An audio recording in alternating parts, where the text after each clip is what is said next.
Oh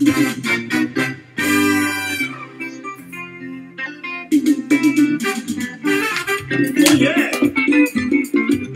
ladies and gentlemen, for you, Lobo Makiadi, Franco, and Semangwana, together, music, yeah. Hello, Baki, you know what about your NBA? Mokilo Kutai, and the Kisemo Tomoko. Sema walisema tumechoka, uongo na ulozi ni watu wa kuchoma. Mungu kilokuta yena doki sembo tomoko ya solo kulika mbonite operi na banganda nyoso. Otinga makombo ya leki asali nini mangwana yo mangwana kolanda teo mungwe.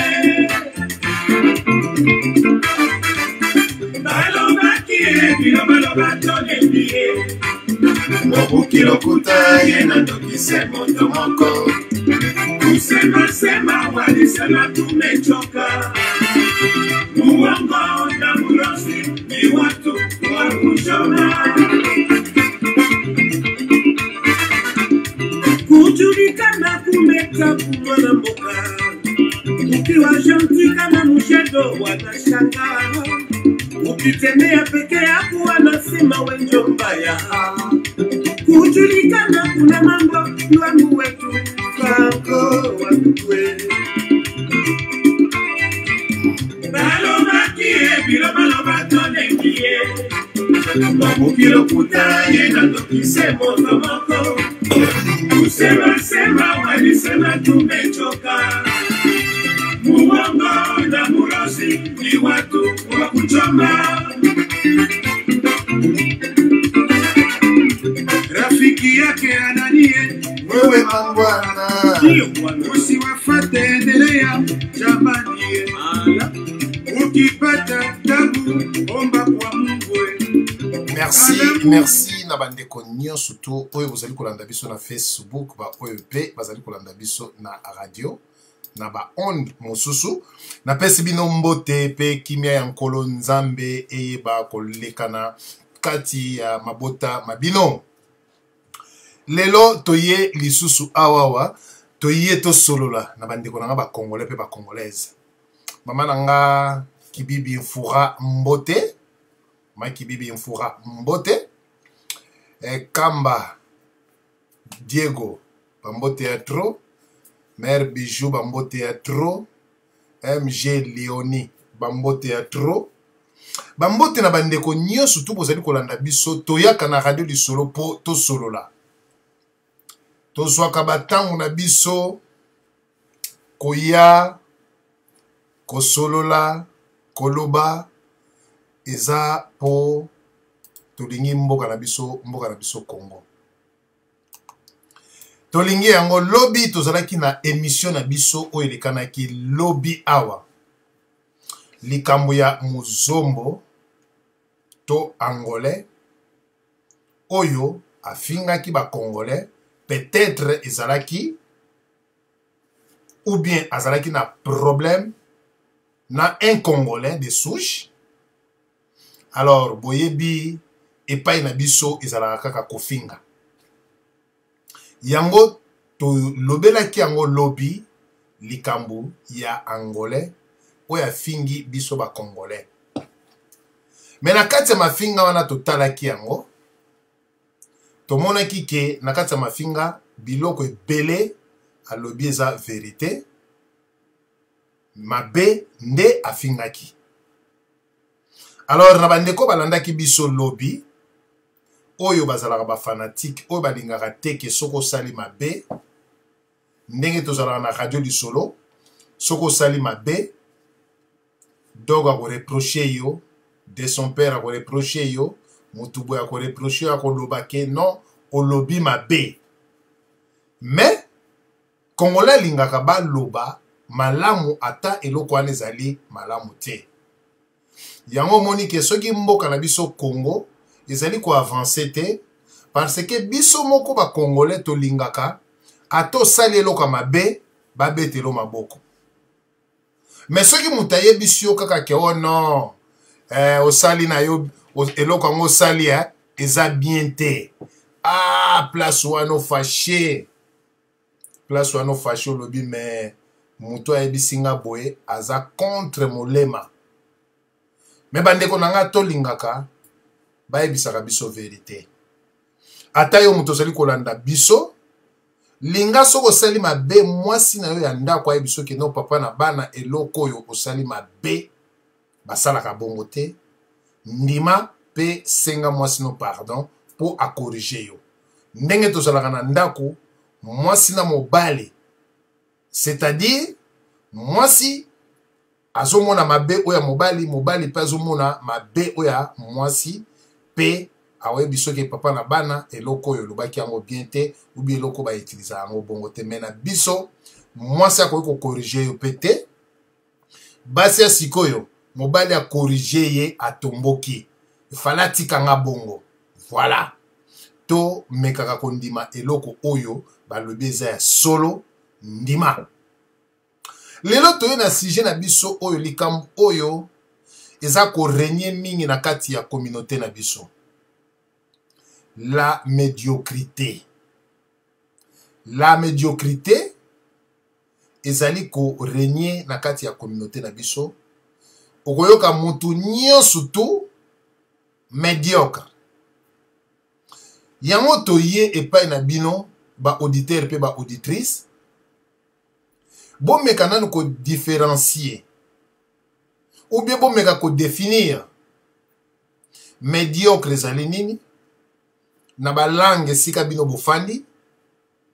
Est-ce que Mosengo Monseigneur Mosengo tango alobaki na bato ke baza ba médiocre, cela veut dire afingaki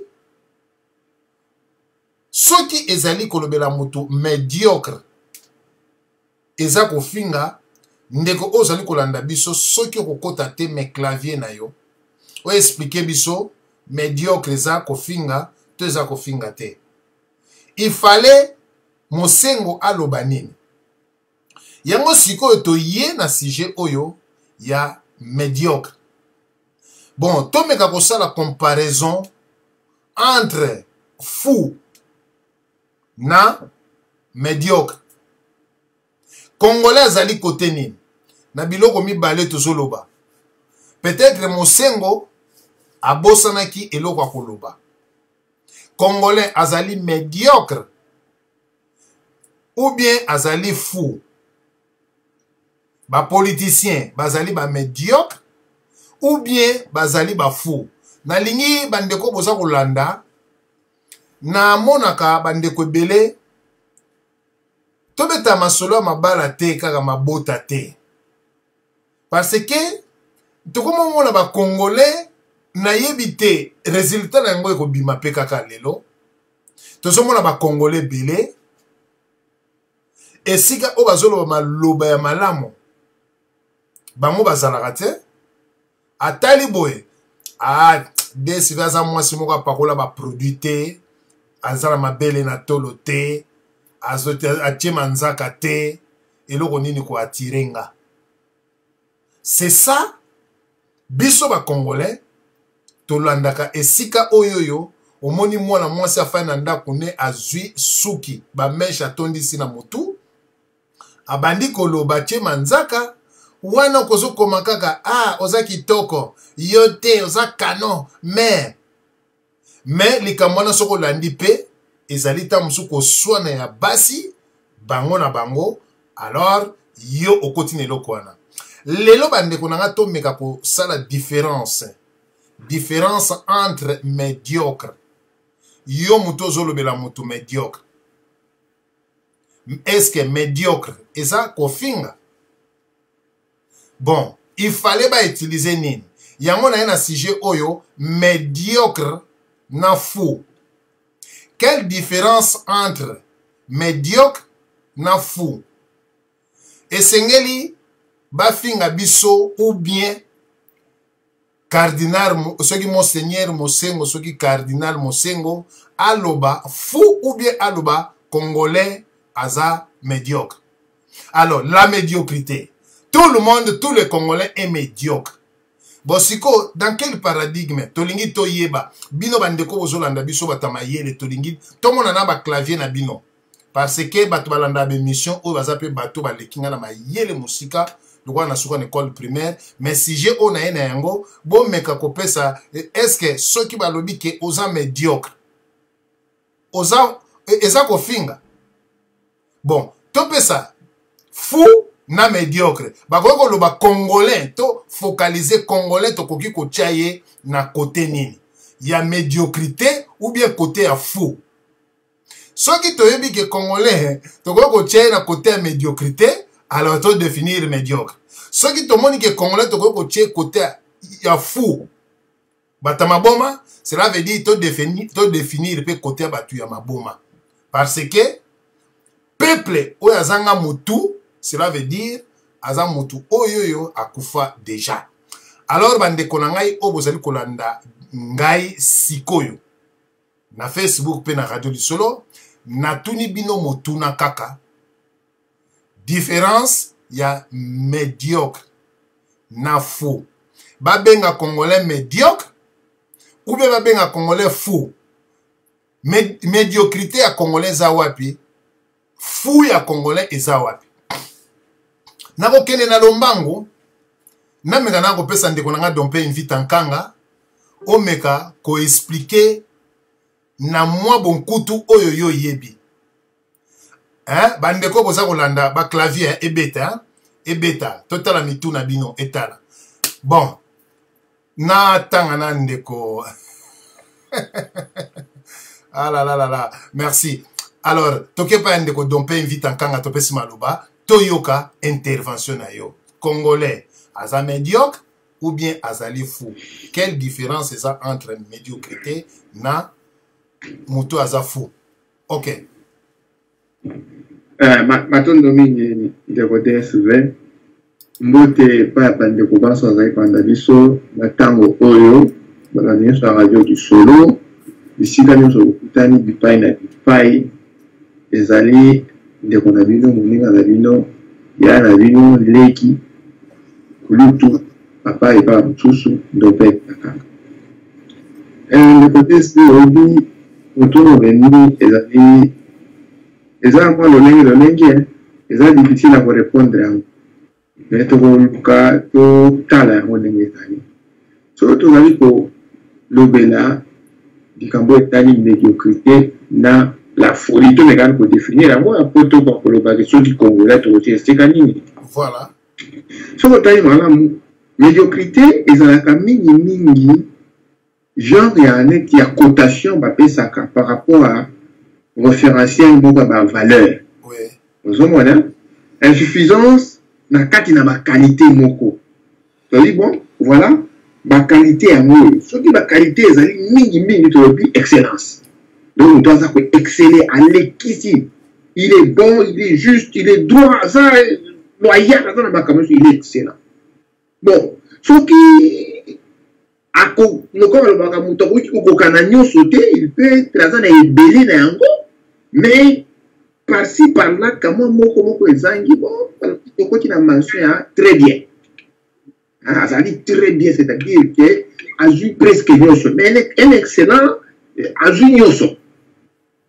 Alors, les autres qui étaient les sous-sous, nous avons eu presque nyoso, a eu nyoso, mais a eu ébélé dans la qualité. Alors, on dit qu'il a bien, a eu ébélé. Nous trouvons ça qu'on a là, a eu ébélé, mais a eu, bah, moi, beaucoup, tu dis qu'on y m'a. Tu dis qu'on y m'a, na auto ba moto na biso azana ba valeur moto ezela accepter bazali parfaite azana ebele ko lekate azali pe na ebele mais azali quand même na auto tolérer on dit azana moyen mais ce qui se croit azana assez so moi de modesme azana assez c'est-à-dire que azui ba mention ba qualité auto moto to tolérer la société na biso. Ba mention ba qualité au limite que voilà bon moto na biso ba dakande awa mais ya za na c'est wana tobeki ye aza médiocre akomi na esika oyo tokoki kobenga motu te akomi nano motu te akomi na esika bakalite oyo tokoki kodima te aza na se na yango aza médiocre mais soki vraiment azangi oyo tolobaka nyama wana en tout cas aza mauvais ozomona ntango tozalaki na classe bamention na ebandaki kosalema trop okobakoba par exemple na conduite ya mwana nde biso totanga na baécole chrétien baécole salésien ezalaki na yango babaka bakopesa bulletin mais na se kuna batie conduite mwana aza kose comporte ndenge nini na classe mosusu akoloba aza kose comporte malamu aza botosi atosaka baprofesseur na ye atosaka autorité à école atosaka misala bapesaka ye azali toujours à la page komona bapesi yo bulletin na coin kuna bakomi conduite bakomi excellent wana soki papa na atali ozwi combien 70% excellent il est très content c'est-à-dire que du point de vue mayele calcul mental et du point de vue kobloquer korépéter ozalaki malamu mais du point de vue aussi qu'on se comporter en tant qu'ambassadeur ya libota na bino na classe ezalaki vraiment orepresente bango malamu oza excellent lokola mosusu mwana aza bobulu mwana amelaka badiamba atingaka baprofesseur abundaka oko apesi conduite mauvais donc mwana vraiment na suka d'abord ezalaki soki ozwi kaka mauvais année prochaine yebaki ebosana na yo collège mais mosusu akozala ine aza vraiment impoli aza paresseux par exemple mais azali ya mabe te aza na baextrême te ke akozwa kokanga professeur na bilamba mpona kobudisa ye ainsi de suite wana azali sikoyo médiocre donc médiocre eza injure te médiocre ezali cotation ndenge nga na koloba ngo ezali appréciation par rapport à la norme moko définie na kati na société. Mais quand on parle de la folie ezali condition moko psychologique. C'est-à-dire les abokono. Nous devons liboma makambo ya médiocre excellent c'est aliété. Nous devons liboma yé azali donc na condition psychologique aza mutu aza ko bela. Même la mention on appelle médiocrité, na excellence, na mauvais, ils appellent des indicateurs qui vous permettent de déterminer conditions psychologiques à mon. Moi, on a la classe, on a beaucoup à baba, à kagi professeur, à nous à bêter ma coffee, à fingi, à l'ouïe bilamba, à tambouli moutakara, mais azali mauvais, mais mauvais on a ce qu'il faut pas ou à quoi étudier et le connaît ça pour poser ce que nous tout naïs est normal. Tout le monde qui est là, ils allaient pour montrer la normalité, directeur CNP. Est-ce qu'ils allaient pas quand on a un problème dans l'âme? Divorce, papa na maman, bazo, kanate, bitou, mandi, ça va affecter moi, na. Alors, dans ce moment-là, ok, on va le baka, on va bien au counseling. C'est-à-dire que, les années qui, système, on va conseiller, on va rejoindre en privé pour nous rééduquer différemment. Donc, de Godé, c'est la folie. C'est-à-dire condition moko liée la psychologie. C'est une maladie. Merci. La psychosomatique, la psychospirituelle, c'est une maladie. Merci. Notre la réponse qu'on a, ce qu'on a répondu, c'est ça qu'on définit.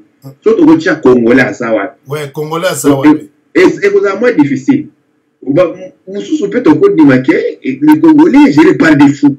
Parce que vous allez se comporter en dehors, il y a ma norme normale à la société.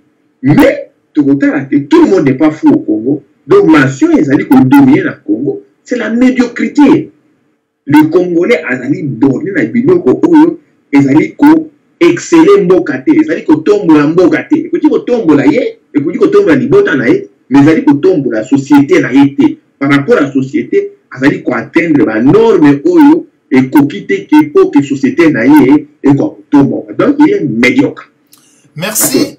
Merci ndeko nangai dompe invite en kanga na intervention na yo au paloli pe au grateti na mukokoli au paloli au pasoli mpoke Napesi mbote na Casimir Laurent Philippe kuna na mboka ya Canada précisément na Toronto koya na yo malamu pe kozonga na yo malamu wana ezali vraiment mobali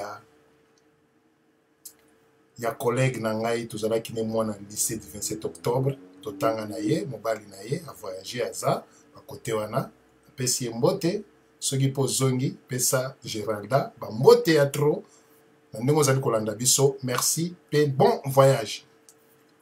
Alors bandeko ndeko nanga enfant de Dieu na ngami ko pesa opoyo o soko yo kidogo yo ka doga lobi déjà nyonso tout. Alors lakisa pe boanya na yo nde na simato ke mpa doga. Enfant de Dieu, Topesio Maloba.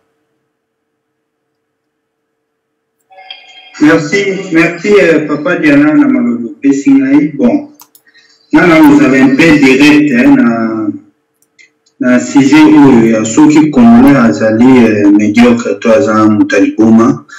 Bon, moi, il a défini médiocre parce que ce n'est que synonyme à folie. Pour nous, ceux qui ont nzela akoma Moutaliboma a passé par d'abord na ba trajectoire on est en quoi étape à vie mais batu ba mata vie. Donc pour moi Congolais aza fou. Pourquoi on a béni biso ba Congolais toza ba fou? C'est parce que ce n'est qu'au Congo le seul pays au monde où est égorgé par ressources naturelles et belées. Mais peuple bandima na bango souffrir.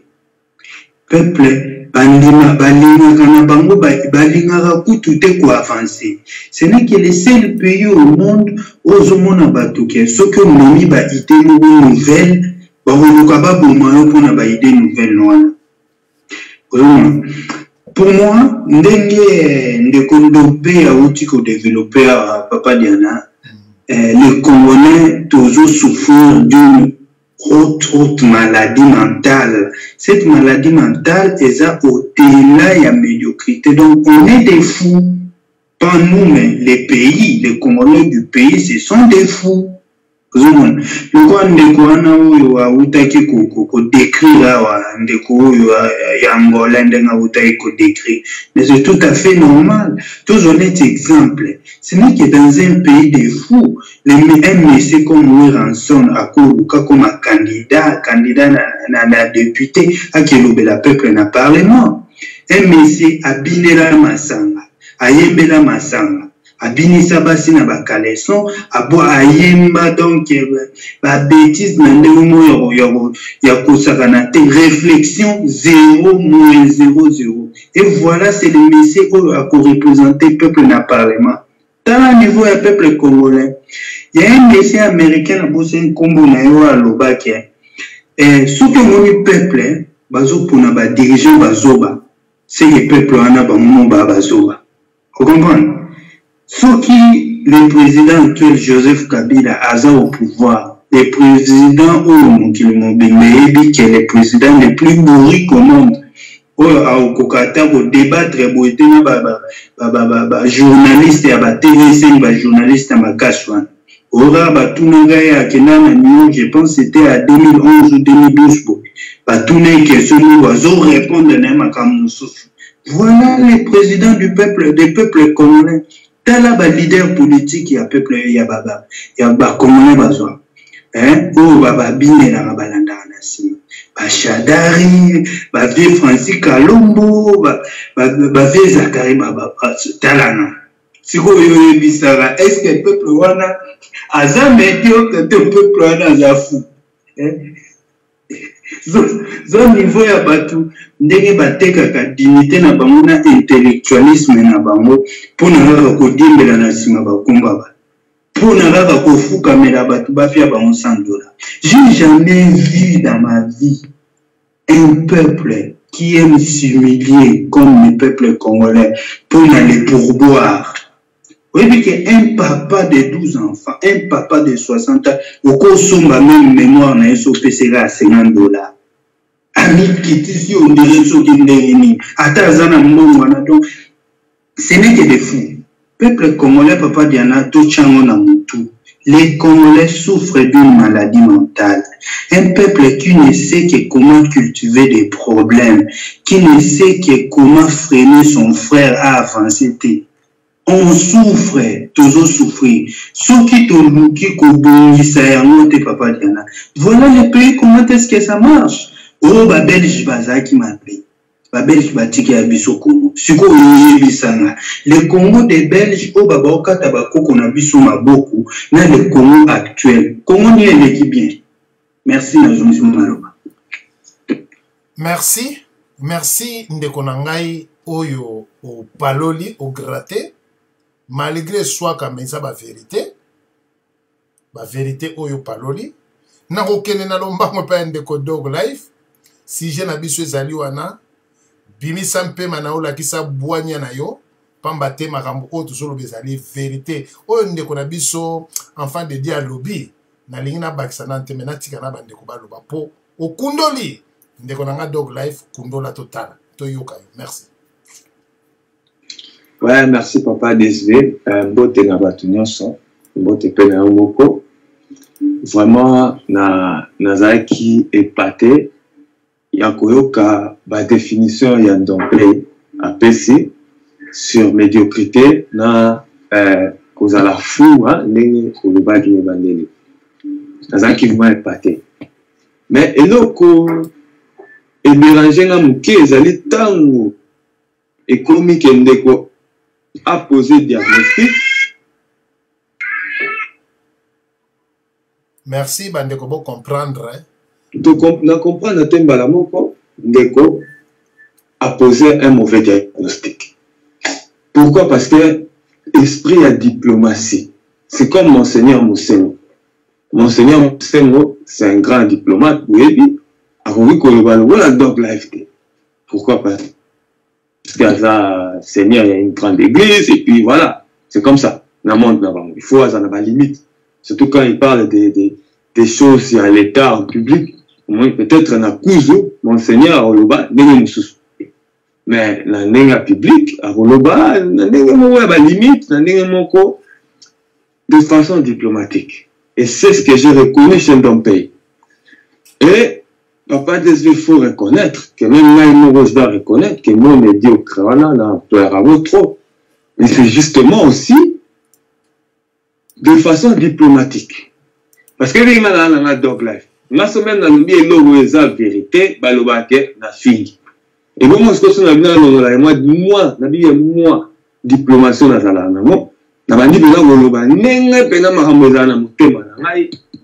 c'est grave. Pour ne pas vraiment vexer jusqu'au bout. Des fois, on n'a pas le choix, mais on se force, papa DSVA, et à vexer Batouté. Parce que, il faut que dans l'hôpital, que pas le docteur, à Sanio, donc, ça passe, on comprend, dans un monde ce docteur a dit que nous avons un problème psychologique, il faut qu'il n'y ait pas psychologue, pas psychiatre, il faut la thérapie. Tout ça, la dépression, déjà qu'on finit la tête. Le binayo, que non, ni ba sunayo. Mais, biso, est-ce que la communauté, ce qu'on est même tout le monde, ah, il y a un micro, ah, quel est un psychologue, ah, papa des bobés, na moutoua. Vous comprenez? Pourquoi? Parce que, tout la vérité. Vérité, c'est pas le mais on ne l'accepte pas facilement. On peut faire exemple, moi, ça les reproche, tout ça. Voilà. On n'accepte pas la vérité facilement. Donc, cela me pousse à dire que Ndompe, il fallait avoir courage entre les mains. Parce que je connais Ndompe, Nina à Zalaka, Nina à Pasaka. Et il fallait qu'il dise la vérité. Pourquoi? Parce que terme médiocre, ce qui tu analyses bien, ce que tu dis que comment est médiocre, moi je crois que tu as mis ça licité. Et ça, le rôle de mouton, ça fainéant, ça n'a bonté, ça n'a mauvais, à imiter.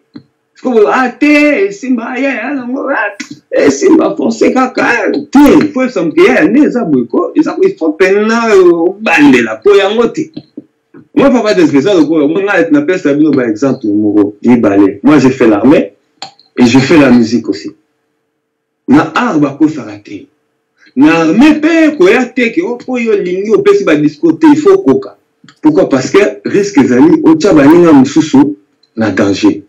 Ozomona et na ar pe zanenga moko mutu azoyembana bien te bozoyembana cœur a bobana miso bato bino tout bobma baventurier pour na mutu moko. Donc il faut dire la vérité.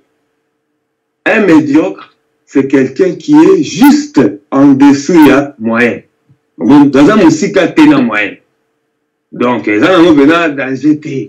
Vous comprenez? Là papa des ça pour na kutu médiocrité zali na moi moko le ko va encourager pas que non au quitter au commis ma place on a été mais au qui non kokoma ndenge par rapport à ma compétence na yo par rapport à neto moni tu faut forcer comme que ou l'équipe. Vous comprenez papa des moi j'ai étudié dans les écoles catholiques.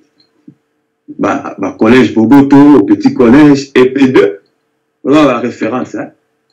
Natanga na Saint-Joseph Félix qui a Saint-Anne, série à Belao, juste après Abbé Madimba. Donc, Abbé Madimba Zaki a John après qu'il n'a bossé. Voilà, on peut s'en avoir la précision.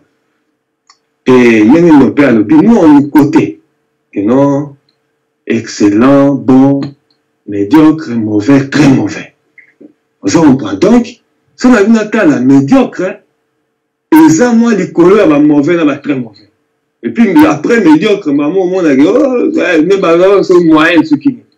On se donc, médiocre, petit frère, il y a moyen, acceptable, milieu, kati. Alors, tout le monde pour analyser, sans parti pris, tout le monde analyse scientifique. Je sais que c'est difficile, non, tout, l'enseigne à la bateau, tout est bien sûr. L'enseigne à la bateau, dans l'esprit, on a une analyse scientifique. Bateau, on a beaucoup de là-bas, cellules nerveuses, cerveau, là-bas. On est dans le là, papa, est-ce que Congo, dans cette bolanine de quoi faire de dire le Walobi, la potentialité au Congo, parce que Toga n'a pas tout le monde. Congo, pays le plus riche, tout ça n'a pas scandale géologique. Maintenant, là-bas, ils ont tout mis sous, on a pu la Jupiter, scandale géologique. Toza na bois rouge, toza na bois noir, toza na bois bleu, toza na bende, ba diamant, tout ezali. Climat ya kitoko, climat favorable na agriculture, toza na ba végétation, tout ezali, tout. Maramu tout koleka ba mboka tout. Mais tala c'est quoi niveau comme ezali. Est-ce que vous voyez ça que c'est médiocrité? Parce que c'est médiocrité, ça veut dire que toi, là, tu es musicate, et là, tu es forcé, tu dois Camerounais, tu es Camerounais, tu es médiocre. Camerounais, tu es Moka, pour nous aussi, tu es Moka, tu es tu es cadre, tu as pesé exemple de Camerounais, pour nous un pays bon. Na minute, pour talande basali, na niveau na bon. Papa desve, vous savez, la mingité, Camerounais. Par rapport à monde d'Engezali, bah, on a belete, mboka muke, mboka na richesse, na danger, tout ça, banini, ba matière. Bon, bah, ça peut vraiment na soukate, que mukila. Vous avez un point, bah, ça, moi, 4, bah, on agit. Donc, bah, ça, bah, médiocre. Mais, t'as niveau la RDC, papa desve. Malgré, donc, bah, potentialité, tout aux anamons, mais oza na mukila mais eux là ce qui médiocrité mais d'après cet exemple on va comprendre ils ont un mutu moko boye bo PC société à gérer PC société yo ke na poto tikele société na Congo tango zoni okuti pena ke biloko utikaki yango société biloko baby azo go renouveler bambongo okuti fayo kutana caisse ma plein, ma belé. Société so tambola te. Mais société ezali. Oh, bah, bon. Quand même, tout ça médiocre, à kokite, à bungani, mais à kokite, en dessous de la moyenne. T'as la bilo, on a tika qui vraiment marathon. Mais si quoi, nous tous nous tikele, papa DSV, abani na malembe ambiance, boy, teka. Nasuka, moi, si moi, ya, ça, les sokini, akabeli na ye kutu société zwa na yo société après zwa ekomi nango ya yo je m'en fous mutango pelobi omoni akomi na ye kolata bilatalata lokola clown na kati ya mokili mpona sa parenthèse nayoka yango mingi pa bakongana moi aussi avant je pensais comme ça mais ntango nayo olamuka na we mais non bakongana babulaka ke balataka bien na mokili papa desve ngobi nayokaki memi olobi yango na ngola kuna sapere nini est-ce que nayebite kongo esalaka bilama na mondo oyo bato bayebi botangela ata marque moko alors nayebite mawa mingi to ozopanga comment on s'embrouille parce que omona moto yango aza na ye alati kamsoli alata pantalon alati jipe nazongi sikoyo aya nakangi parenthèse nazongi na moto otikelaki société akabela na ye société aoma otambola na ye omona atie basuki ya jaune na moto atamba na jipe ndeko yo batikelaki yo société ozalaki gérant makambo oyo azoloba na ozotuna ye ezocorrespondre kutu te ndenge ndeko abi kabila na 2012 na New York donc papa desve moto wana aza fou aza normal te parce que makambo oyo otikeli ye na makambo oyo asali yango te mais oyo asalaki mwa ke ameki na koki te okuti société eza malgré par rapport mais ezali ye aza médiocre mais oyo mosusu wana aza médiocre te aza fou otikeli eloko ya motu batikeli oteki okadi sikoyo dog zela na tuno question moko ndenge sikoyo enfant de Dieu alobaki babelge batikelaki biso mboka na ndenge batikelaki biso nalandika ndenge odevelope na sikoyo ndenge mboka ekomi toza bamédiocre ou bien toza na côté ya folie.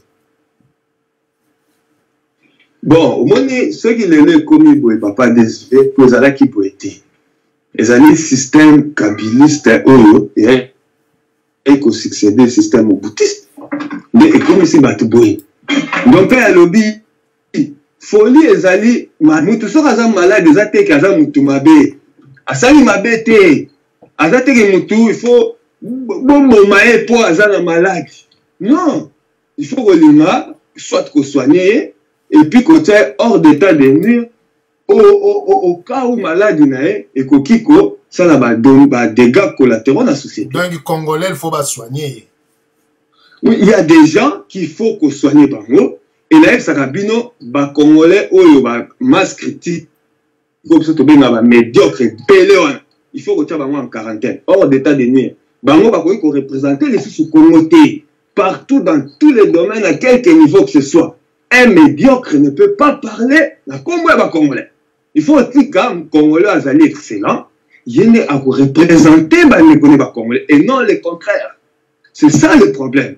Oh, là, ce papa DSV, c'est vraiment un CPL na sujet puis le développement d'un pays. Ce qui donc là va développer comme on a dans Makila Libata. Et bien là, on va l'andati. Moi, je suis opportuniste, je suis sur Facebook. Bah, bang, dans pays, il faut respecter. Parce que tant on n'a pas à l'oubli, opportuniste, on l'a fait, on l'a fait. On est très ravis aujourd'hui. Pour aller au casco, on va contredire. Papa, il y a un moment où on vivre à peine. À 80%, tu vas normal. Mais tu n'as rien sanctionné par religion, na façon de balaka, façon de relation entre la famille, relation de voisinage, tout en général. Musique na biso, masolo to est-ce que papa desvene sera bien quoi. Au moins il le banayo et dans un interpeller surtout bandeko oyo. Donc, ça peut chance à vivre kaka na ba congolais. Donc, parce que ça ba tumisusu, c'est là la vidéo. Au moins ça ba tumisusu. Kosi ça te continue na yo. À vivre nae, soit même maman oh mon bana na muzomo, c'est la même chose ça. On a bien on a bino les oiseaux du même climat. Mais moi je parle maintenant des gens qui ont eu la chance à vivre dans la communauté monsieur. Vraiment, il y a des gens qui ont la chance de faire la comparaison. Chez nous, il y a quelque chose qui cloche. Papa de Zveyo et Petit Obama, artiste Obama, a dit ça à l'école Angola, a dit ça à dit Dob. Nous colons comme Angola, pas un musicien fort, mais tant à commis Angola. A dit ça à comprendre que la Congo te vivra hors monde. Parce que ndenge na mona na Angola, ndenge na mona partout na bamboka msine ba Angolais bazali, ba jeune na bango tout. Mais à Congo, tous allez hors gamme.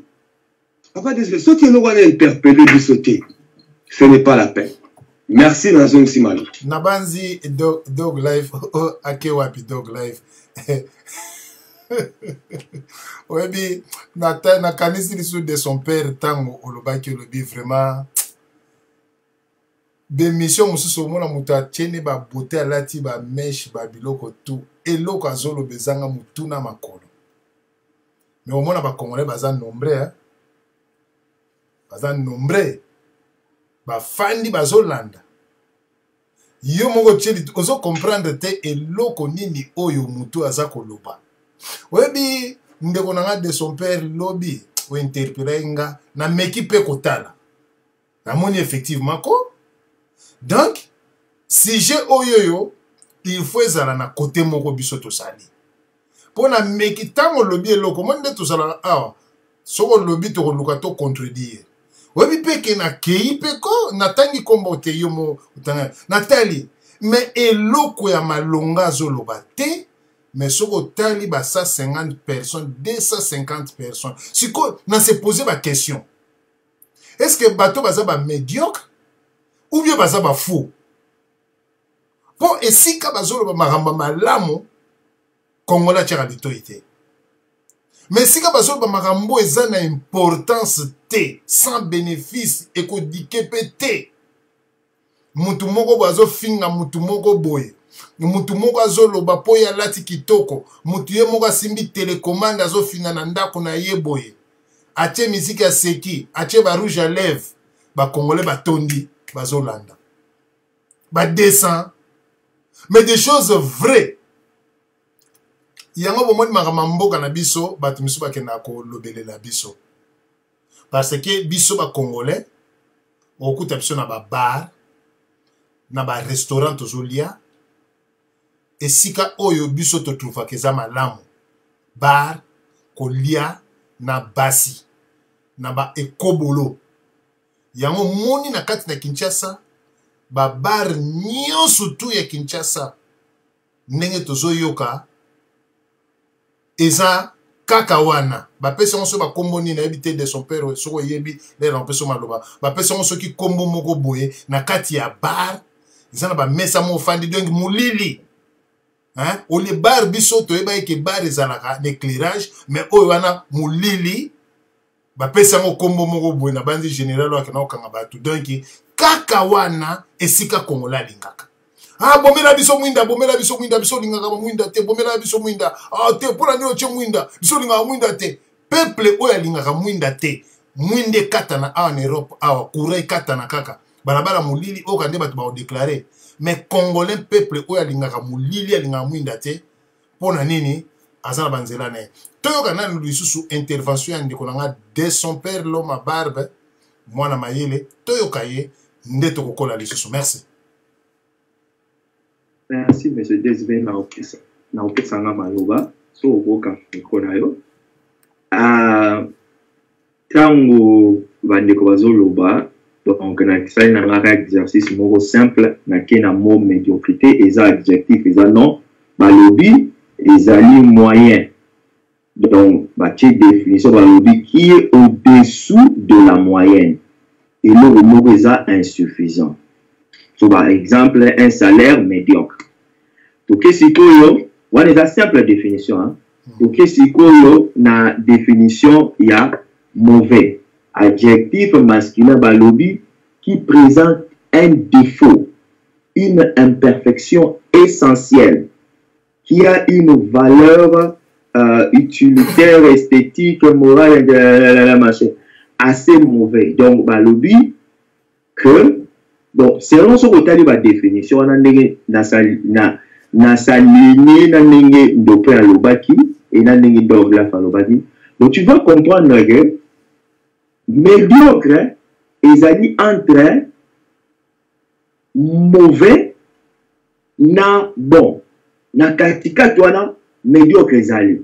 Donc la médiocrité, c'est aussi ma casse au bon. Si vous pouvez la carte de médiocrité, si vous savez ma casse, c'est au coma très mauvais.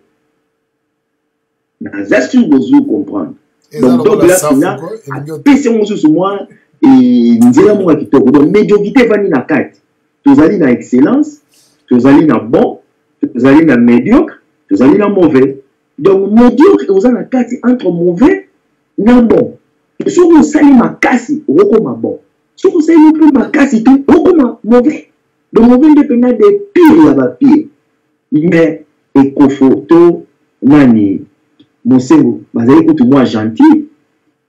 Vous allez vraiment gentil pour le tout ça, la médiocrité le roi. Pour moi, donc la mauvaise, les mots, la mauvaisité, ça va dire, ce qui est mauvais est le roi, ou ils sont mauvais et dégagé. Donc, parce qu'il y a un symbole de la médiocrité. Ils sont mauvais. Mais je désolé. L'autre, le bas du Cambou, dans le zone, n'a plus un exemple. Donc, le père de Bagamo, n'a pas un autre nous avons point bien. La commune la 4e des humanités n'a tenu l'autre c'est qui n'a directeur des études, préfet de discipline comment l'équipe mais tu sais que madame Gombero elle est directrice il y a ma camion il y a scientifique directrice d'école il y a maths physique madame Gombero c'est là qui sujet belge le fait qu'il n'a pas pour déranger chef de classe. Nous avons dérangé, comment on appelle ça, professeur. 2 années successives, il y a conduite médiocre, tout sur ma point bien.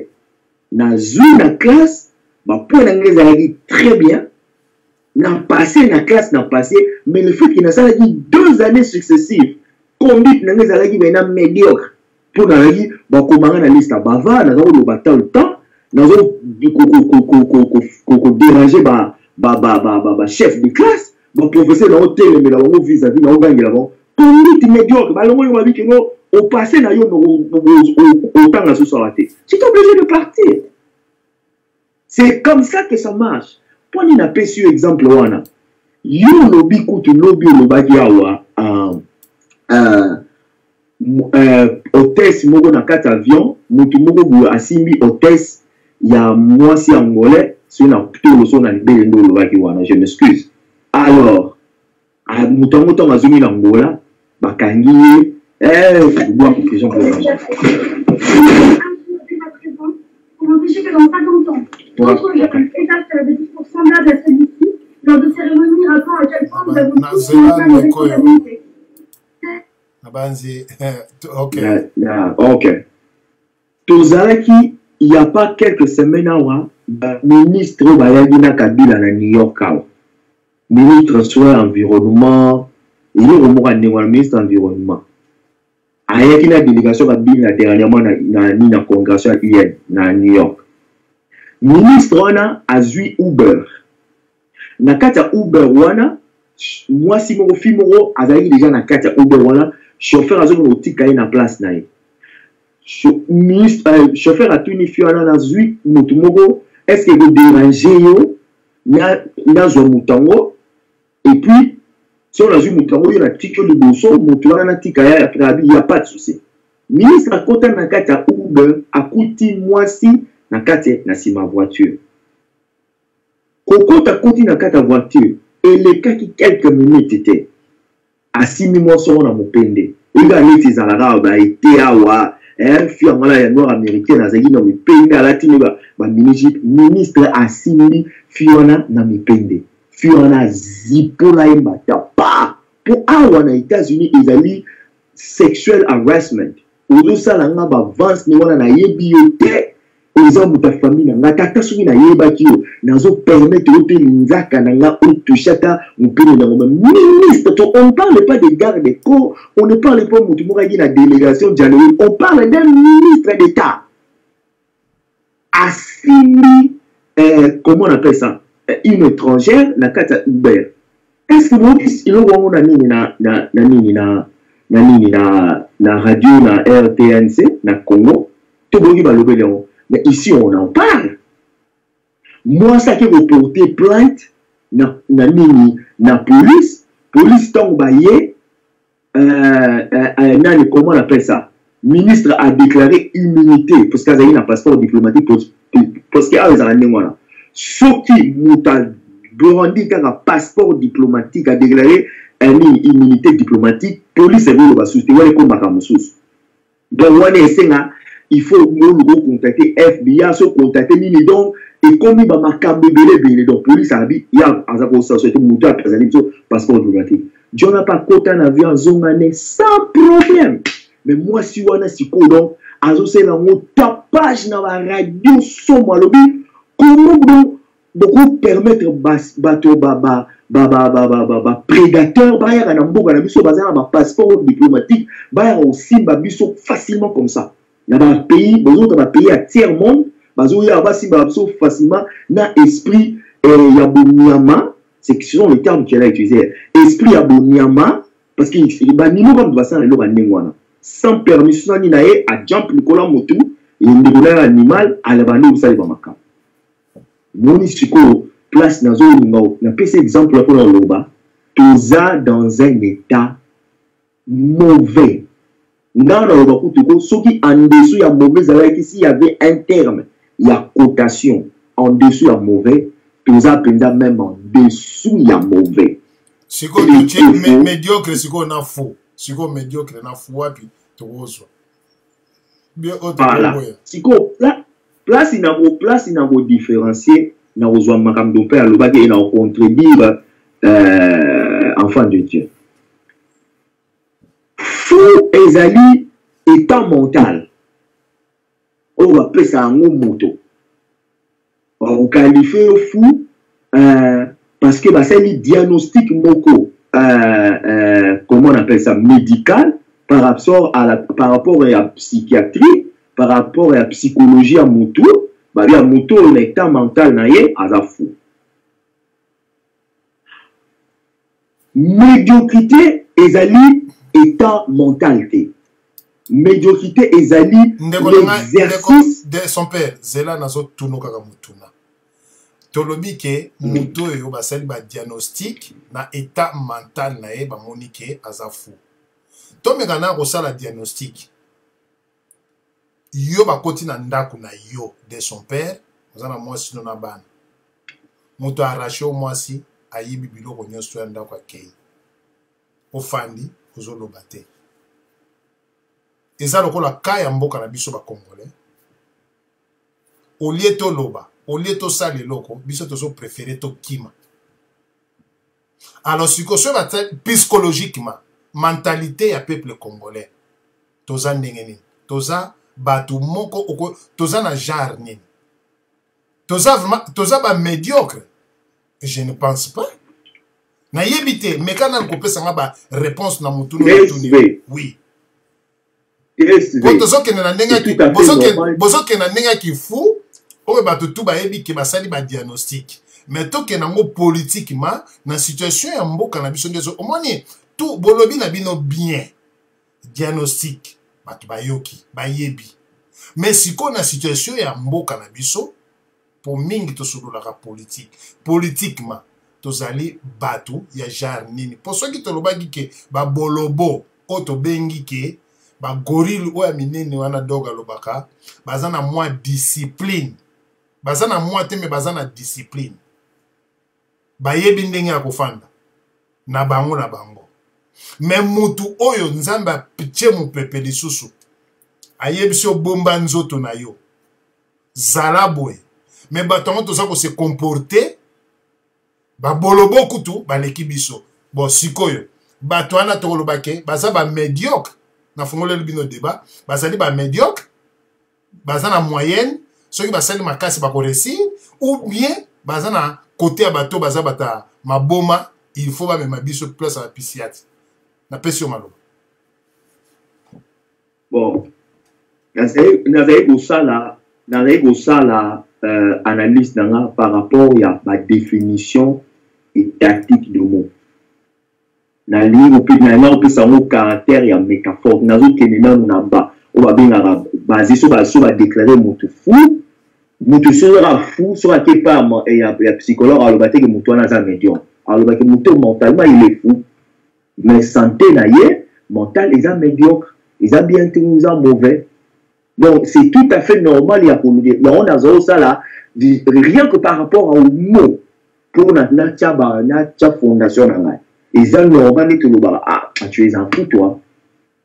Et ça, terme, on utilisé, son mouton, on a dit le mot à ma belle, tout ça, et comment on a un terme, bon, péjoratif, ou bien tout utilisé dans le sens péjoratif, nous, you are crazy. Donc, on a fou. Parce que ça veut dire que nous sommes limité. On est là entre guillemets. Mais quoi? Mais dans le cadre de là, il y a état mental, il y a moto. Trop état mental, il y a, comment on appelle ça? Il y a état République démocratique du Congo. L'état du Congo, non, on va dire fou. Là, personnellement. Donc, tu as une classification en mentalité psychiatrique. Là, personnellement, ça n'engage que moi. Donc, tu as des bazar médiocre. Et en dessous, tu as un bazar mauvais. Parce que, mauvais dans quelque sens. Au moins, il faut, à ça, la makambo, à y baraté. Zéla DSV, kokatanga malobate. Kasi pour continuer, faut à ça, la makambo.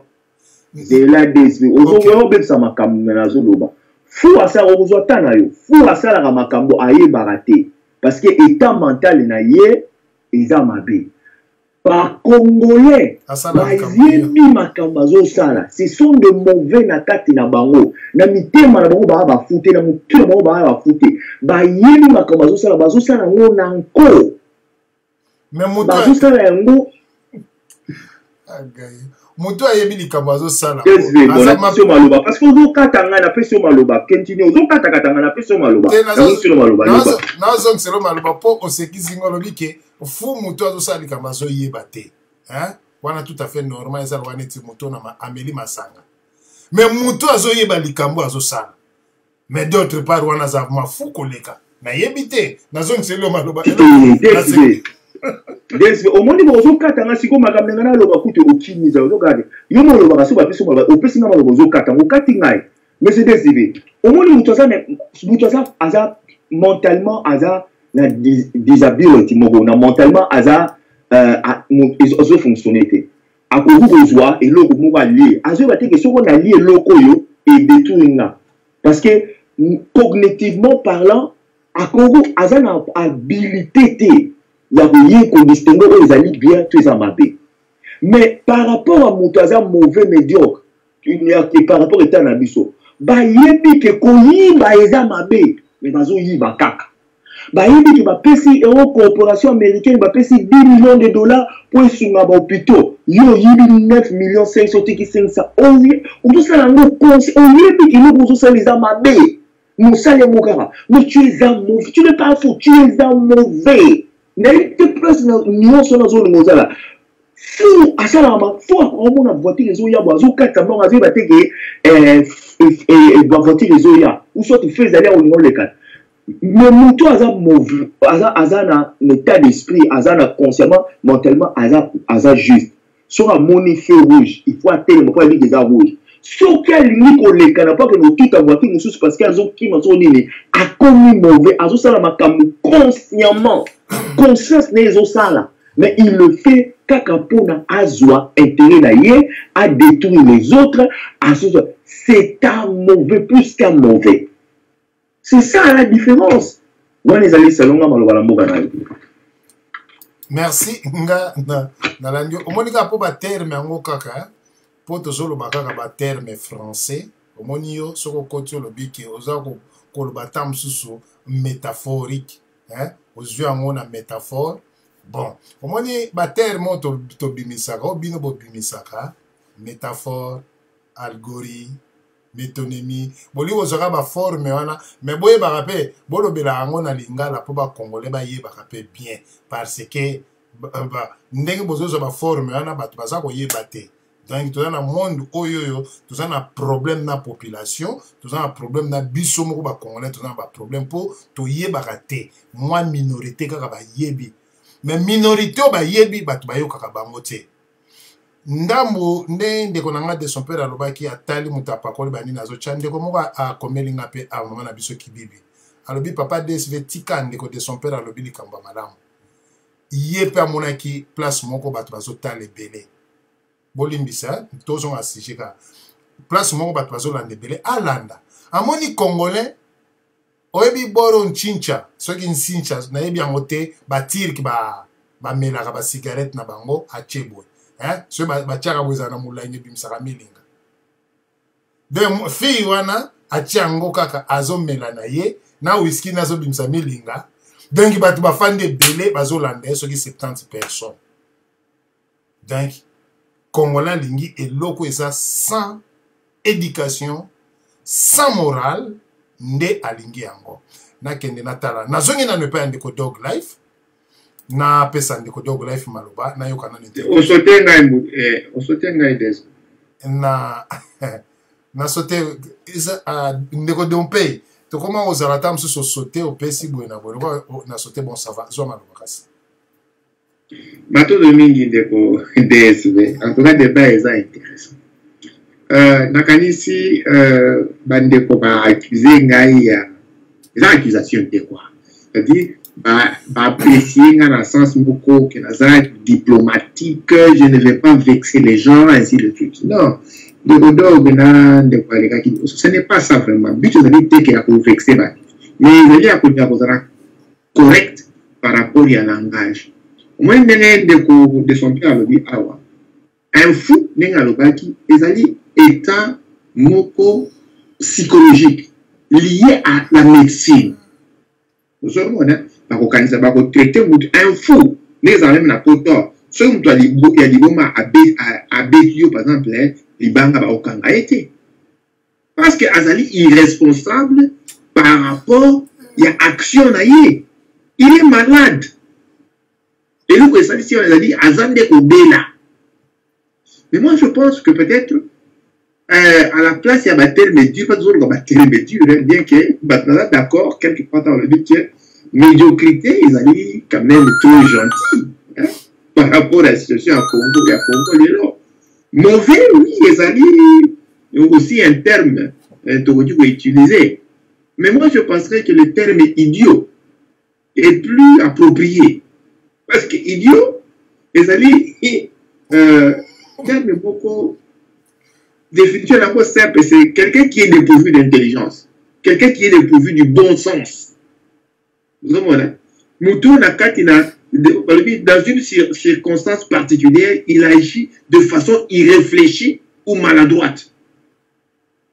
Donc, on a gagné ce qui on a plus au s'allier, et on a combinaison à dire mot les mots idiot, na mot mauvais. Parce que oui, c'est vrai que le Congolais va s'arrêter makambo nanko, c'est-à-dire monter à mabé. Mais la chose c'est que monter à mabé c'est totalement malade. Azoyi va pas parce qu'il est intentionnellement méchant, mais parce qu'il veut se servir ça. À son intelligence on a il y a comment on a que action na et ils allaient koboma, ils allaient détruire. À sa vision on a moi, c'est plus que le terme idiot serait plus approprié.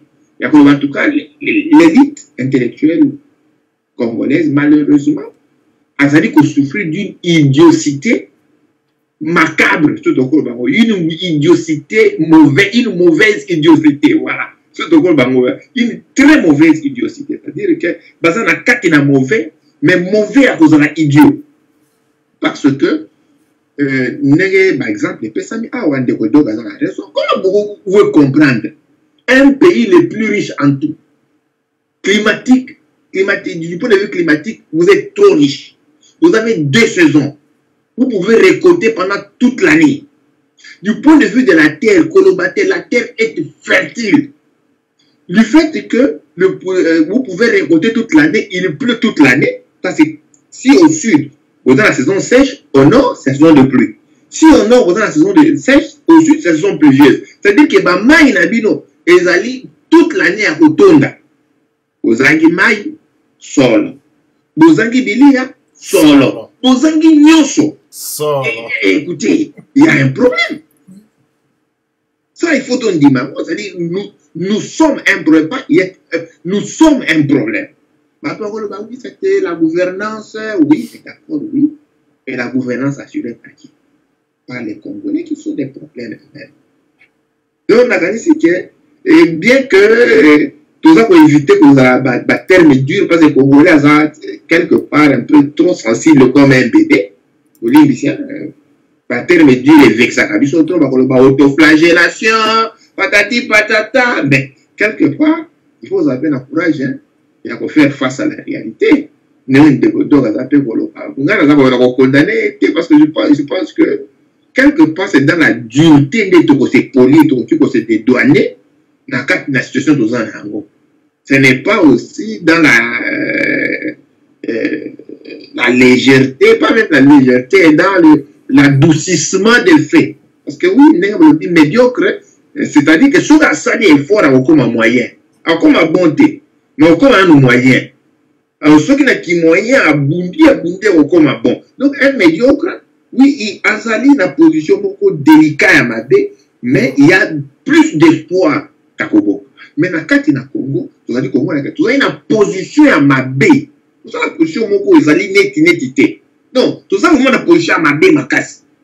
Mais position à Mabé Makas, ils allaient, tu as dit, on peut ajouter Nango un fait capital qui est l'inconscience accrue. L'inconscience à la congolaise, ils allaient kokitater, mais ça comme attend. Les êtres conscients ne signifie pas seulement le Congo au Congolais, c'est bien beau. Mais le Congo au Congolais, pour que ce Congolais-là en fasse quoi? Ça devient aussi une question. Le Congo au Congolais, d'accord. Tous sont d'accord. Mais pour qu'on puisse en faire quoi après qu'il y ait commis la mission? S'il n'y a rien qu'on va en faire à part continuer le pillage par nous-mêmes, c'est-à-dire, tout le monde est dans le groupe parce que, et ils nous pillent, nous voulons nous piller nous-mêmes. Mais là, c'est catastrophique. Donc, voilà pourquoi nous avons compris le terme médiocre est utilisé dans la définition, dans la définition de l'ango. Donc, peut-être qu'on a utilisé par rapport à la situation congolaise, ils ont dit un peu, ils ont trop gentil. On est tout à fait d'accord. Nous avons inclus, il y a un temps, nous avons copié ça, terme, dans la commune. Bien sûr, nous sommes bon, terme idiot, ils ont tout adapté parce qu'ils ont lié dans l'idiotie, dans l'ignorance. On a dit qu'on concéder à vous. Mais le Congolais n'est pas ignorant, c'est ça le problème. Il n'est pas ignorant à la situation. Peut-être à cause de l'ignorance d'une manière personnelle. Mais quand il vole, il s'enrichit là, il est très conscient de ce qu'il fait. On a invité des photos de terme ainsi. Peut-être faut inventer terme ainsi. Parce que le terme, n'est pas le cas. Tout ça, comme on a tant de temps, et ça, qu'on a tamis, ils allaient, il en bas prêt à porter. Au moment où on a tous les contacts qui n'ont pas bouté, les contacts qui mettent tant à tomber, maboko examen coussé. Tous les maboko qui a mis là, et quotidien, mais tant qu'on a kanga, babouton, ils ont kangaté. Donc il faut que le casco est taillé royo, à cause ça, et là-bas prêt à porter, à cause ça, un mot exact, où il faut définir le biseau, en français, dans peut-être le français, le gars va vivre une situation de la biseauté. Parce qu'on a mesure, il y a un mot dans le dictionnaire pour répéter la réalité dans l'histoire. Alors, moi, il faut que soit dans Linga, soit dans Kikongo, soit créer parce que tu vas vivre une situation à beauté. Donc, on a un mot en été. Donc, il faut créer un nouveau mot pour nous définir dans mon thème amadé, dans ignorance, dans inconscience. Nous sommes tous les gens. Merci, Ndegonangai Dompei. Olobi vraiment maramba solo li kundute obi ndenga lobi l'idiotie wana idiot obi ke Dompei ezaba mozo bimisa normalement omoni il faut to souffrir Dompei na minute ndenge to ali biso otokoli ba 50 plus de 50 tokoli tozo tikani tozo tikani toza kaka nanu boye bolobi médiocre te fute ba idiot te nayebi te soki doka koboya ba idiot neti ndeko moko akomi mwana mobali oyo alobaka makambo ya étude lelo na découvrir ke atangaka ba gros mot na dictionnaire Angaya Laura Martin yo za matumboli yo oza matumboli siko gros mot siko libo batanga ngo wapi siko lingi e aga na mutu dictionnaire mutu mais ndeko wana ba gros mot na ye e yaka na mutu parce que atanga nga nazwaka ngo epai na bango nazwaka ngo soki ye alobi mosusu alobi nazwi bon mpona comprendre yango il faut natuna question mpo nga natunaka mpona yeba mais bacongolais balingaka kotuna te mpo ate bakoloba yebi te moninga aza koexplike te soki oyebi te tuna moninga koexplike yo soki otuninga desive ata sikoyo eza nini nayebi biso nayebi te de son père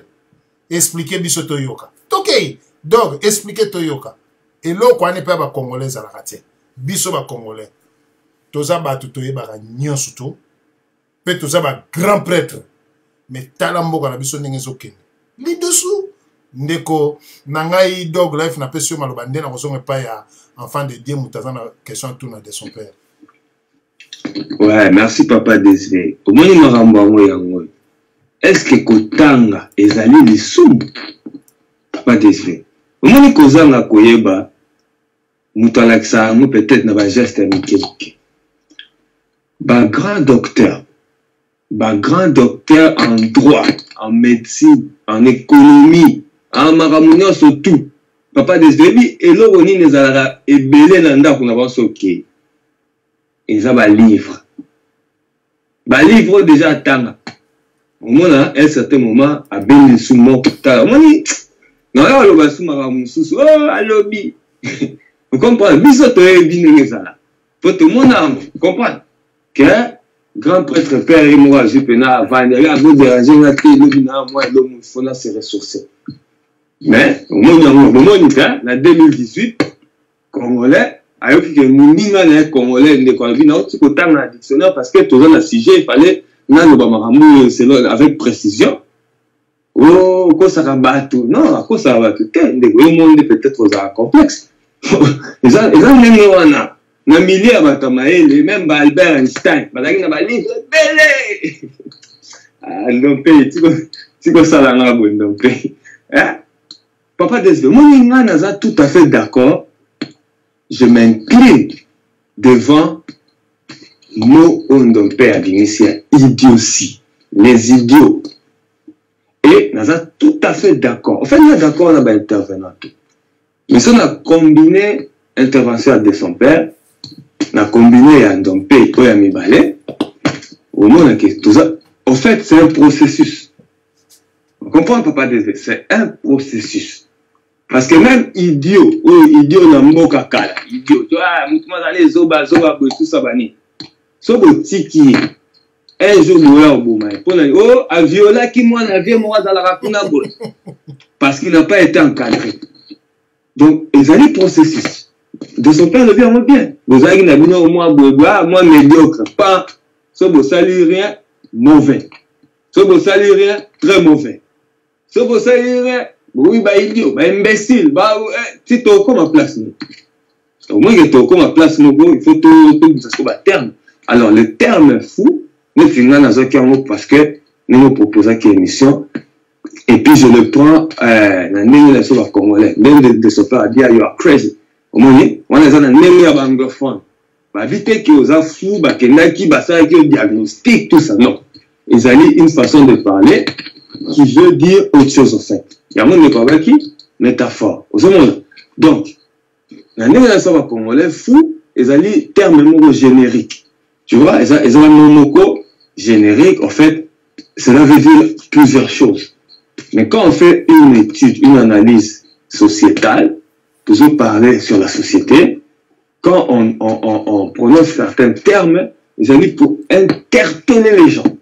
On comprend, il ne faut pas désirer. Il y a un mot, au moins, ils vont faire le bien, il y a un bon de la guerre, au moins, il y a pour maman aussi. Maman aussi, les gars, même si on va est-ce que on va violer, on va aussi, quand la sorte dog va lobiner maman Siliki. Voilà, donc, je suis tout à fait d'accord avec ce terme idiot. C'est un terme très, très approprié. Mais, n'a pas bâti sa boule. Au moins, il même pas fou. Tout le monde, fou est un terme, en fait, générique comme ça. Parce que même dans le cas maladie à cerveau, tout maladie à tout papa Désiré, et ils ont une maladie belle, je m'excuse du terme, nous avons des psychopathes. Psychopathes, si on bien, ce sont les plus dangereux. Au moins, si on a commis psychopathe, cela veut dire que malade n'a pas tout et qui continue na mabe. Vous savez pas, par exemple, malade monsieur Moutou, bazarana bango inoffensif. Avant ça, Moutou mabe directement, peut-être indirectement. Moi, à finir le mot na Moutou par exemple, pour aller quitter à calculer. Au moins, ça Moutou Moussou a comment mukolo mena na esprit, na cerveau na a développé. A comment attirer le moi na mukie. Au moins donc ba diagnostic ça est belé na makamwa Moutou c'est ya malade ya Moutou. Ndenge tozala ba lobotomisation. Et où tawa na lobotomie. Eza malade ya Moutou. Après ba rotobola yo Moutou pour ba toucher point wana alors ba démission sous bien. Ya on appelle ça un terme lobotomisé. Papa désolé Jesus. Tozali. Tant on a mais à moi tozali. Ya on a d'accord na terme idiot comme on a d'accord na faire na terme fou. Ce qui te dit tout de façon sociologique. Mais dans un qui dog life maintenant, il y a supposons la mort lobotomisé, un peuple lobotomisé. Donc, tout chacun n'a qu'à tirer cerveau. On comprend pas de donc cerveau, il y a un problème, on tombe sous surménage, on fait la pause, tombe sous moi, on allait les trop. Mais, qu'est-ce qu'on va toucher cerveau? Ah, ma seule bébé. Comment on a touché le cerveau? Papa désolé, talana. Moi, je dis que c'est un loba. Nous avons serré. Or, il y a un monde et dans ma société. Religion, il y a comment? Croyance congolaise. Ceux qui allaient, qui hésitaient, ils allaient, qui brandent. Vous avez un point? Nous tous, il y a un Congolais. Et bien déjà, grande majorité. Vous avez un problème avec la croyance. Les gens croient comme dans un dessin animé. Vous comprenez? Donc, Moutou est ça la raté. Je vous dis, moi, je dis, et là, la réalité de tout le temps, de tous les jours. Moi, quand je vois la poto à la pasteur, si le jour de 2018, ça va dégâts. Est-ce que le bateau va vraiment assis? Bateau va stable, psychologiquement parlant. Hein, papa, parce que tout le monde peut se diagnostic. Si tout le monde a un diagnostic, tout le monde a une question. Bateau va stable psychologiquement. Oui, que se comporter, n'est pas se comporter. Nous devons éviter la colonisation et bien ça va congolais. Mais avec une torture morale, terrorisme spirituel,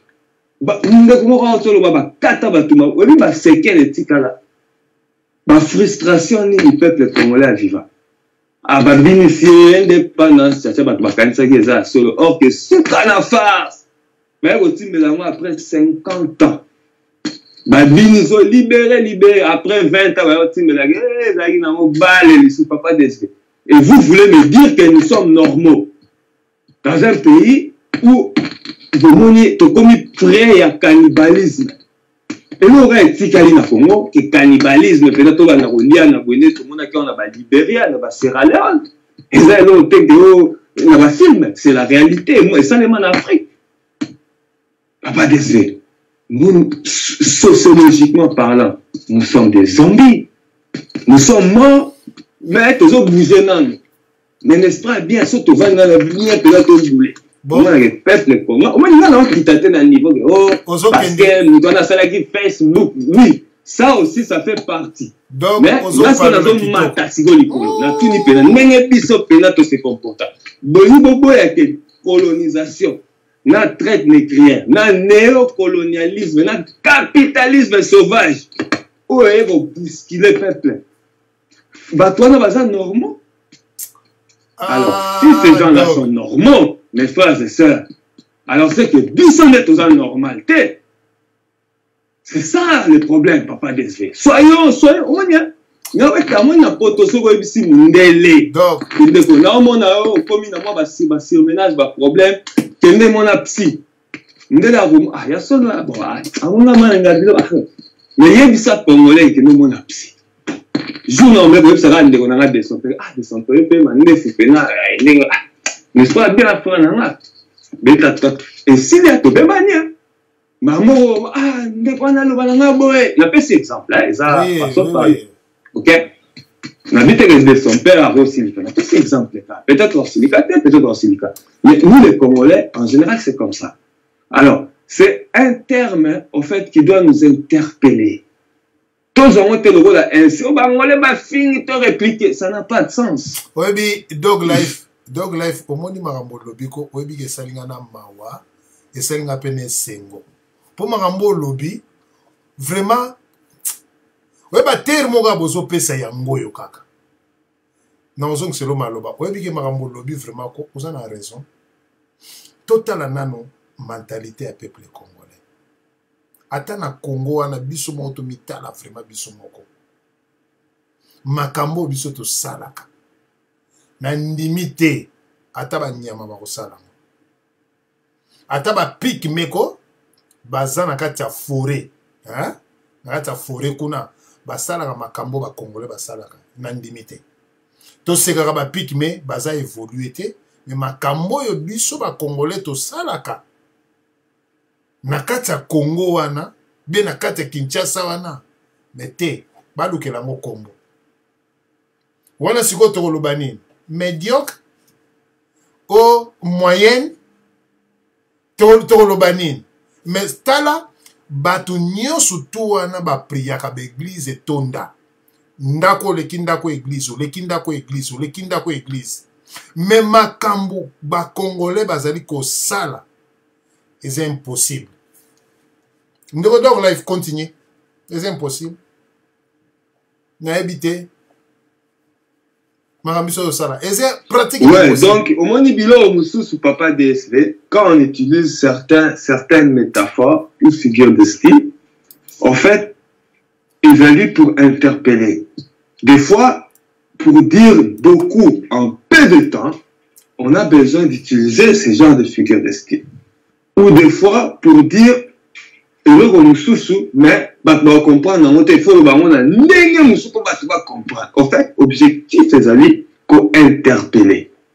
Je quand tu peux nous là, à la chaque tombe, à fin, à ta ma famille. Nous sommes normal. Si on je sais que les familles, elles sont normales. Les familles, moi, la normalité. Ouais, la bandeli. Moutou est normal. À la mouki, chaque temps, nous faisons ma belle famille. Oh, maman, papa, oncle, bande, donc, soit nous sommes dans la normalité, nous sommes ou bien famille, on est dans la normalité. Alors, moi, personnellement, donc là, je me considère comme un homme normal. Parce que nous avons combattre par anti-valeur. Et ça, nous avons analyse le monde des tambola. Normalité. Papa Devenal. N'a pas que le show tout à l'heure. N'a interpellé sous Bandeko. Bino Bobaka, forme, et sur Congolais. N'a tout un reportage. Pour un débat, Moutatali atteint dictionnaire. Le bain Ndeko, n'a fait un Ndeko. Maintenant, tout un reportage. Qu'on a le bain, qui n'a l'autre qui a moi. Nous avons abîmé l'inaï, alors à l'accent, Nathalie reportage. Moi, je comprends, il y a la vidéo pour la médiocrité. Nathalie a un reportage. Na Vietnam, ça là, élevage à Bangando. Pour la bazo beaucoup la Bangando. Pour son abango, bateke lango Prada, Louis Vuitton, na ba Griff, ba Couture, bilo ba Nengwa.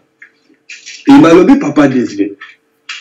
Ngando, selon Bango, babi ke, pour ce ngando ya biais à la sobolongo lié à un vivant. Donc, ce qu'on mieux, le temps de kata, pour ce ngando est perdra babilo, selon Bango na qui vous ouvre avant. Alors, papa DSV, bazo ngando pour ce ngando à vivant. Est-ce que, beaucoup que s'imaginer le roi? Et des gens qui se disent des gens normaux, qui s'appellent des gens civilisés, qui se disent que eux ont un privilège, ba matela ba tumisu na mitu, ba na mbongo, ba ke ba sombi, ba sac, ba sapato, il y a $2000, 2000 euros, 3000, boya bino ba congolais, pays pauvre, boya tala na lati, nous so tiango na mutu, tout le monde a ba vidéo ba nini. Et moi, quand je vois tout ça, je me dis non, Maï Naza normal. C'est les autres qui ont un problème. Parce que moi, je ne peux pas faire ça. Je jamais reçu à 2000 €. Au moment où on a eu pour soigner, papa désolé. Au moment où on a la technologie, tout le monde a la même cuir synthétique. Et là, on est tout comme ça. Tout le monde a produire même pour son organe à battre. Ça, bon, on a quitté. Merci. Donc, papa désolé pour finir. Ils ont des problèmes que tout pour comprendre. Balanda forme et balanda le fond et non la forme. Parce que la forme,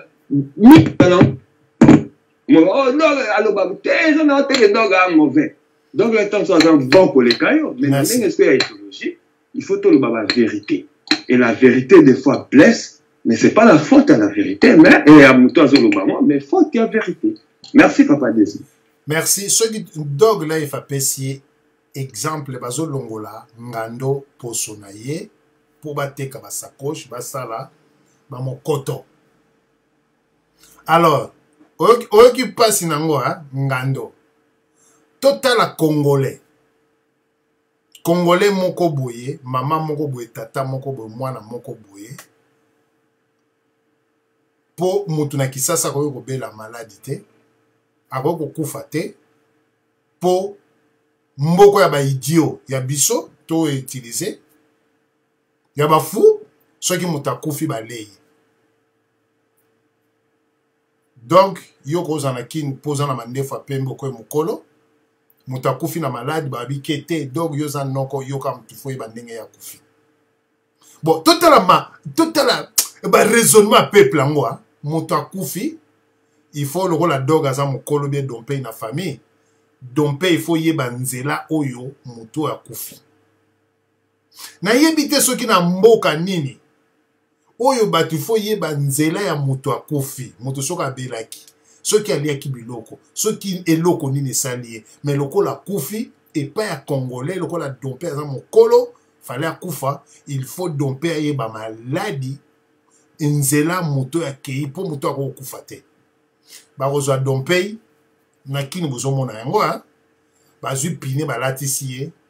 Batie bakoni babeti ye. Batie moto bazotumba ye. Bato bazotala. Siko yebisanga peuple yango. Hein? Soki to longwe na yebite kombo ni to koyoko loba tozali. Beglise pe bele makambwane zo salama chaque jour na Kinshasa. Mais l'église, côté église, côté église, côté église. Yangando, oyo ki passe na yango. Yabande ko na biso ba Congolais. Ba yaya na biso, ba papa na biso, ba koko na biso, biso mo pe to sokola. Biso pe to sokola, ba leki na biso pe abasi bazana bana. Lobi bana ba pe bazobota. Lobi pe ba ko lo ba peke yo. Mwana ni akufi pourquoi akufa? Faut ça non comme ta leye, ba zio ba chopine, ba tumbio vivant boy. Est-ce que c'est normal? Voilà, n'est-ce pas que peuple. Est-ce que tous allez battre? Hein? Tous allez battre? Atako to nyamakuta za la soki ba kanyi mpaka sa moko. Na Lyon, ba telemi bazo ke musika te bazo talande bazo sala sala. Moko soki pesi kanda. Bande ko totala na ba vidéo. Eza ba mpaka sa mususu ke moni pesi ka kanda a gangi ale ba kei. Ba ke ko take Lyon wana. Bo mona tala Lyon ba sasi na ba mpakasa. Ba sauver ka ndeko na bango. Mais biso ba congolais. Toza ndenge ni. Ndeko enfant de Dieu motuna na pas ndeko de son père poto soke malé pour na suka émission. Merci. Enfant de Dieu. Merci papa Diana nando pesinga maloba. Naza be écouter donc nous avons utilisé juste téléphone normal. Bon, avant tout de son père question pour jouer na tamulai na sana mo biloko mo qui na lié pena faire comprendre yo pour yo moko pe o comprendre soki ba congolais baza na classe ya ba idiot to pe baza na classe ya ba médiocre to pe baza na classe ya ba tomaboma. Papa Diana il y a 2 ans passés to lobaki na émission na yanga na eloko moko awa. Et la moussa rompe esprit, comprenant comment malgré tout. Est-ce que c'est vrai ou faux, bah, congolais, bah, bossa na ma campagne, papa? est-ce que c'est vrai ou faux ba congolais ba comprendre makambo na retard siko muntu o abosa makambo pam muntu o a comprendre ne makambo te amonaka makambo na ndenge na ye a comprendre ngo na et puis pe makambo na retard siko yo moko zwa 3 mois wana classé soki azoko appartenir na catégorie ni. Bon, nazongi ndeko de son père nazaka na moi question mon alina tout non eza à propos ya Jeannette Kabila. Po olobi ke ba congolais ba yebaka makambo bazo sala mais basala ngo kaka na nkopo na kimotema mabe. Bon, nalinga na tout non question moko. Basala ki document au Panama Leaks so babimisa ki ba compte caché tout ya batu ba bomba bambongo tout comme ça. Joseph Kabila pena bandegone bazaki fait parmi na Panama Leaks wana pona virement bambo. So na lina tout na yo ndeko Jeannette Kabila tozana peni ezoko traverser toza na risque ya famine kuna bana plus de naebi nombre exact mais la famine eko atteindre bana kuna baozanga même biloko lia mais bakangi ndeko Jeannette Kabila au même moment wana azotambola na 5 millions de dollars na bagage amène à Dubaï. Expliquez nga wana eza liboma to eza médiocrité. Merci nazong simaloba. Ndeko de son père ozanga maloba. Merci. Na répondre à la question là yo. Jeannette Kabila bakangiye na nini na yopana ke bato bazo kufa na beni. Et ça le bon matin, c'est la médiocrité, donc c'est la mauvaiseté si on veut dire. Ce que moi ils ont. Et ça médiocrité c'est pas le bon matin. Ah le bon matin. Ayebi état de lieu ya beni. Bana ba okufa na nzala. Suite à la guerre, suite à la massacre, elle se promène avec 5 millions. À côté, comme on a Panama, sur une ligne, il a compte, il a un sac, il a 5 millions de dollars. Et c'est le bon matin. Nous avons le bon matin, sur ce coup de 5 millions de dollars, on a beau on a un pour Ayebi, et le Rossan en côté. Le fait qu'Ayebi et le Rossan en haut, a bombi en haut, pour l'intérêt d'Ayebi, ils allaient monter Mama B. Elle est mauvaise, elle est médiocre. Elle est bon matin. Pour toutes les questions, il y a Bissou Congolais, n'a répondu, on a continué à faire sans répondre. Est-ce que tu vas dire que les Congolais, ça n'a pas pam. Moto abo ça n'a pas pam. Ayo cancel les Cameroun, si babo ça ni sous ça c'est même de sous. Tout catégorisant, ils ont l'iboma, ils ont l'idiocité, ils ont médiocrité. Nous avons là, éviter que battre Alzheimer, tout abo ça n'a pas pam. On a pris un exemple. Nous tous avons Alzheimer. Des fois, à aucun loco, des fois, des fois, c'est souvenir, des fois, c'est souvenir. Si vous êtes comme un état annoncé, le mot, à ce autant de ça, à une sous adresse, n'a été à Bosani. Parce que l'état mental, ils ont permis à retrouver adresse, à ça, les beaux matins, à ça, médiocrité, à ça, fouté, mais état mental, ça ne permet pas à Bosani, à pas. Si en termes, il y a des Congolais. En termes, il y a des Congolais de Kilobara, des Congolais basalara amnésique. Ils oublient quelque chose. Donc, ça n'a rien noté parce que basali vraiment amnésique. Amnésique, on a dit, tu as amnésique plutôt, tu as dit pour les Congolais, tu as dit la métaphore pour les Congolais, à quoi il y a des lobby. Mais, na moté mamabe, na bouzo bana idiotie, na médiocrité na yazana yango. À saluer le roi à yebi le logo situation les années wanate. Différence y a moi. Donc tout le monde là étant mental y a mutu. Tout étant mental médical y a mutu. Tout le monde surtout associé à moi na autozo loba médiocrité to mauvais to idiotie. Là c'est la réponse généralement sur autour de ce question de sous. Mais c'est désolé tout ça na autour d'un système interactif né tozo loba. Bateau bazo comme na Facebook, bazo participer d'une façon ou d'une autre na débat ou ata baloba raté barana le courage à lobate na bazo participer bazo comme bon on va regarder sur Skype bon ba ko na Facebook te ba loba parce que bazo option na Skype mais la majorité bazo na Facebook donc bazo tala ma bazo comment et puis bazo kabiso de tozolo non répondre na ndeko alobaki na ngai que ngana zwe vraiment merci ndenge dog life pour te répondre yego pour le connaître omke na répondre na c'est le nom historique ndeko j'ai la tendance que celui dans un loba azalaka toujours na idée mon contraire na été sur la robine de côté na été sur azali martien sur azali mutu normal parce que mutu déjà normal sur oza na courage assez de courage na Facebook no faut chata photo ou chata photo un de deux sur oza na courage que biso nous tout ça la rabat débat au cours de un jour, à temps aussi participer à un débat de 30 minutes, à 2 minutes, au PCP opinion na yo. Tout ka yo, ba le ba na yo. Sur le moment où biso tozala chaque jour, pendant 5 ans, 6 ans, tu as intervenir dans la radio de solo, sur biso to lobité yo kate. So des va checker émission yo mo aider si moi lo, so des va checker émission, des va faire émission, so qui va te bazali pour intervenir. Des fois ça la émission là.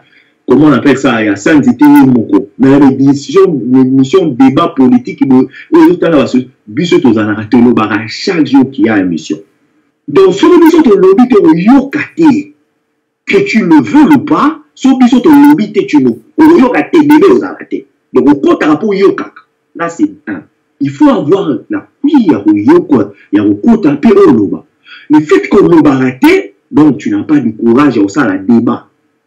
De alobi nangai que nangai o balobara pour no yeba mutu il faut belongi na ye il faut ba mungongo na ye il faut nenga o loba pour situer na yebi longi na ye te na yebi mungongo na ye te akomaka kaka na rappeler que un jour alobara nangai que elongi nanga eza mabe lokola kaka français na lobaka lelo aye loba que a ndeko yo donc à considérer mot gros mine na lobara à considérer un dictionnaire mais place penza la ici qu'il est médiocre dans tout le sens du mot.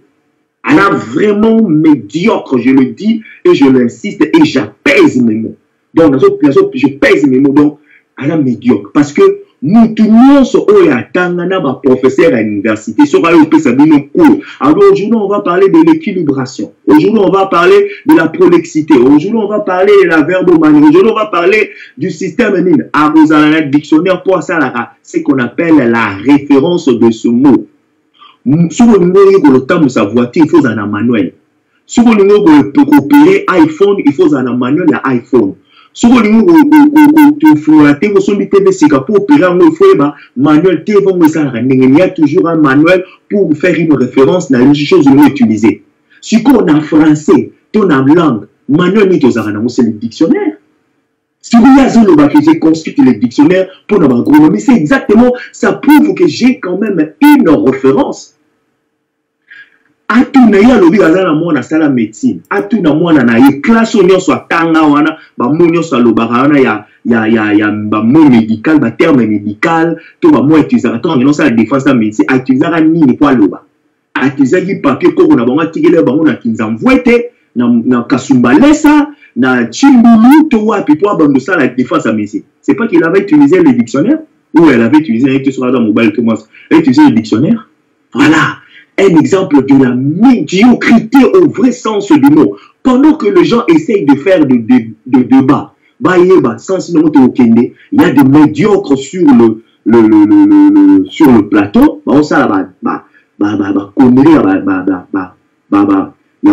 Commentaire qui n'a pas de sens. Donc, Neko n'a répondu au nom du vivre parce que nous avons une tendance. Donc, si on a le bas, où il y a déjà la première fois frapper un qui parle. Donc, tu m'as traité de vilain comme en français. Donc, nous prenons la réponse, nous prenons la soin. Donc, nous avons dit tout ça, nous avons si ça médecine, nous avons dit que nous avons pour moi, nous avons aussi sa médecine, c'est quoi. Donc, on va répondre proprement. Si tu as de couilles, il y a la radio, tout le y a la radio lobby.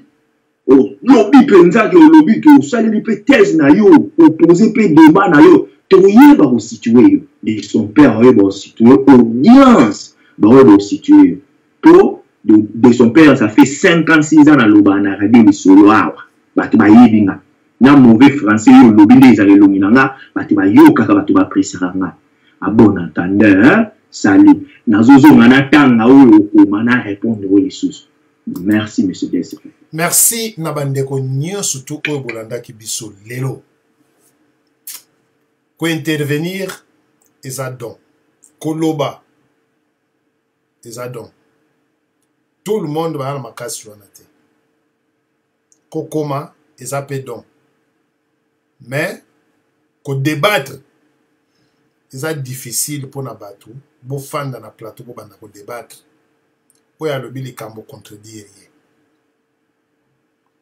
bandeko na ngai ndeko na biso ya MDeko Autriche soki oza na besoin ya débat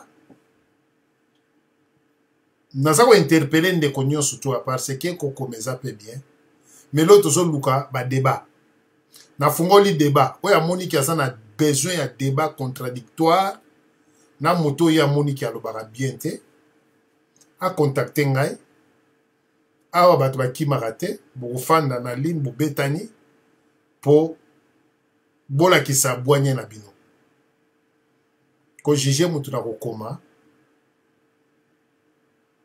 moto aza koloba ojuge na kokoma eza kaka yo mais awa tozalaka na badébat badébat tofungoli badébat na biso moto Autriche soki oza na posa ya débat oye tosololi ndenge nini okoki koleka so tokofuta tosololi olekani osali débat na yo contradictoire po mingi tolekisa bango na kati na baradio ebele bayebana bakenda epuis lelo baza na gouvernement Kabila alors toyaka mpona kosala badébat na biso contradictoire lelo toye na sujet na biso médiocre na faux